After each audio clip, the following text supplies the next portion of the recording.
Meanwhile, as we mentioned to you earlier on in the bulletin, the US-sponsored resolution on Sri Lanka was adopted at the UN Human Rights Council session in Geneva.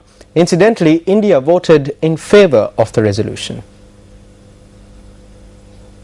The results of the recorded votes are as follows: 25 in favor, 13 against, 8 abstentions. Draft proposal L.1/revision 1 is therefore adopted.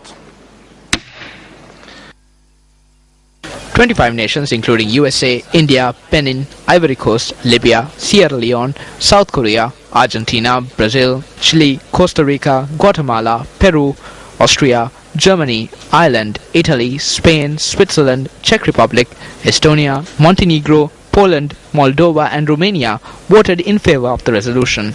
Meanwhile, 13 UNHRC members including Congo, Mauritania, Uganda, Indonesia, Kuwait, Maldives, Pakistan, Philippines, Qatar, Thailand, UAE, Ecuador and Venezuela voted against the US-sponsored resolution. Countries including Japan, Malaysia, Kazakhstan, Kenya, Angola, Botswana, Burkina Faso and Ethiopia abstained from voting. The United States is pleased to present for adoption draft resolution promoting reconciliation and accountability in Sri Lanka. We thank the 41 co-sponsors of this text.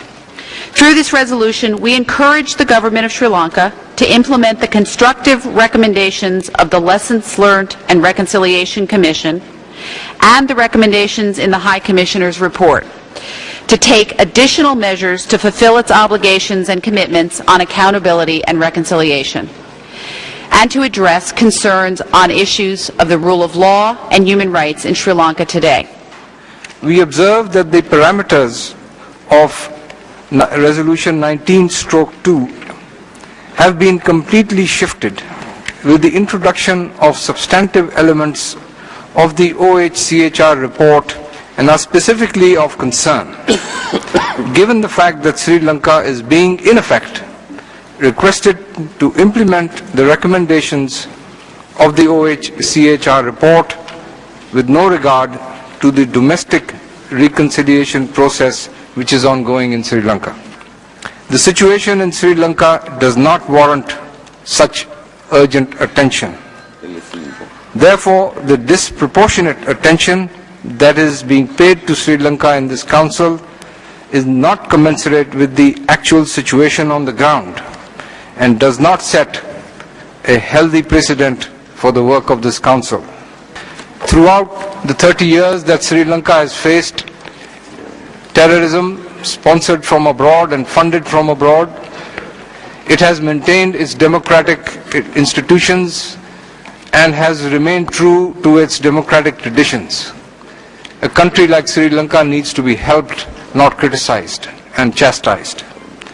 For these reasons, Mr. President, my delegation calls for a vote on this resolution. We note with concern the inadequate progress by Sri Lanka in fulfilling its commitments to this Council in 2009. Further, we call on Sri Lanka to move forward on its public commitments, including on the devolution of political authority through full implementation of the 13th Amendment and building upon it. We reiterate our call for an independent and credible investigation into allegations of human rights violations and loss of civilian lives. We urge Sri Lanka to take forward measures to ensure accountability. We expect these measures to be to the satisfaction of the international community. Given the very limited progress of the last year, the European Union believes that the current human rights situation in Sri Lanka and accountability and reconciliation should remain on the agenda of this Council. The impartial application of the rule of law is crucial to progress in these areas, and it is essential to safeguard the independence of the judiciary. Venezuela rejects, inasmuch as they are unjustified and unnecessary, the interventionist attempts to meddle in the affairs of a country which is working towards its national reconciliation. We believe that this resolution does not have any foundation on genuine dialogue or cooperation, which are the cornerstones of the work of this Council. We believe that this is a condemning resolution which does not take into account the efforts made by Sri Lanka to bring about reconciliation.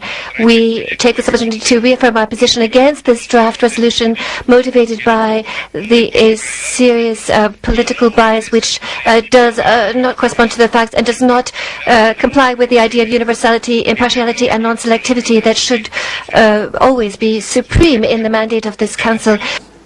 Japan encourages Sri Lanka to make the utmost efforts to continue to cooperate with the international community.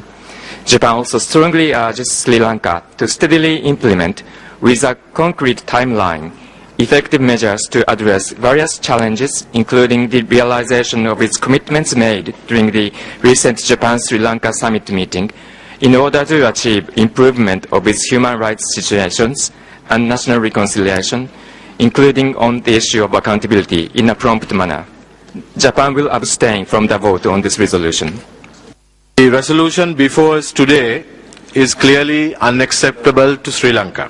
Firstly, the preambular part of the text, we believe, is highly intrusive, is replete with misrepresentations, and in its overall scope, accentuates the negative and eliminates or is dismissive of the positive. It also casts aspersions upon domestic processes that are ongoing without any foundation. We are addressing the substance of the text and are not merely seeking to point out double standards adopted by some proponents. Mr. President, the reference to the POE report in the Council, which was not sanctioned by an intergovernmental process, sets a dangerous precedent which can be manipulated by those with vested interests to introduce unsubstantiated reports against any member state of this Council or observer state. Why is this inordinate and disproportionate level of interest in a country that has successfully ended a 30-year conflict against terrorism and has demonstrated so much progress in a relatively short space of time? Mr. President, today it is Sri Lanka, tomorrow it may be any other country in this Council which does not adhere to the political objectives of some who profess to promote and protect human rights the world over, but pursue agendas other than human rights. What we saw today in Geneva was a broad spectrum of international concern about the lack of progress on reconciliation and accountability in Sri Lanka. So we saw the U.S. and 40 additional co-sponsors put forward this resolution.